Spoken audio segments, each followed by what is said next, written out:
It is 25 years since I visited Burma to meet Aung San Su Kyi while she suffered house arrest.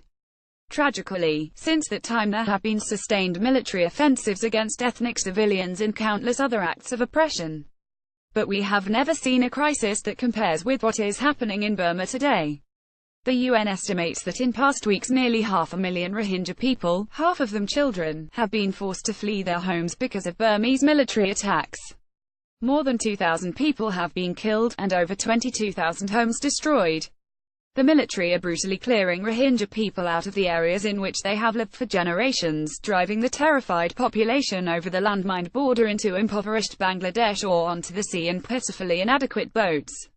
Those who have escaped describe the military opening fire on villages, shooting into crowds as they run and committing unspeakable atrocities against women and children. Those captured are lined up and executed by shooting or beheading, or held in homes which are then set on fire so they are burned alive. Clearly, the head of Burma's military, Min Aung Hlaing, thinks he can pursue his cruelties with impunity. His forces now make the excuse that they are combating Muslim Rohingya terrorists, never recognizing that armed resistance to military atrocities is a relatively recent response after peaceful protest and appeals for change have had no moderating effect. The Rohingya people have suffered appalling oppression under a ruthless military dictatorship for decades. Now, shamefully, that despotism continues under the new National League for Democracy government led, since 2015, by Aung San Su Kyi. Rohingya people are denied citizenship and all travel, higher education, and civil rights.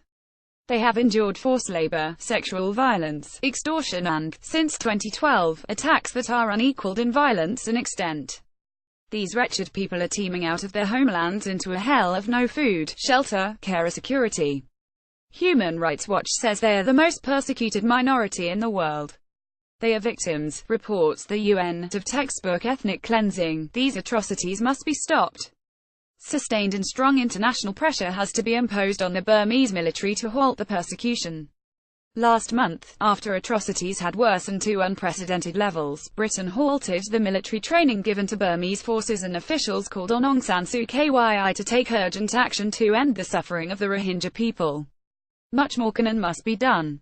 European companies are supplying Burma with military equipment. India and China are heavily involved in mineral extraction.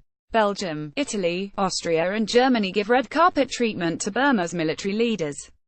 With the lifting of sanctions since 2012, commercial exploitation of Burma's reserves of oil, natural gas, jade, gems, minerals and timber has hugely increased.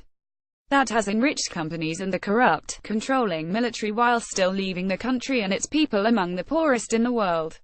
In these conditions, there must be full restoration of the comprehensive international sanctions and global arms embargo which helped to push Burma to what we hoped was substantive change in 2011.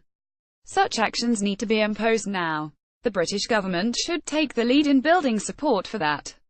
Aung San Su Kyi has been condemned by fellow Nobel laureates for the contempt she shows to the Rohingya.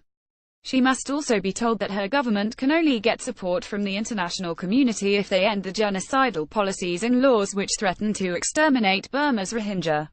For too long the international community has tolerated the intolerable. Burmese leaders, including Aung San Su Kyi, are culpable. In the name of humanity it is time to show them that crimes against humanity cannot be tolerated any longer. Baroness Kinnock is a Labour peer in the House of Lords. This article first ran in the House magazine.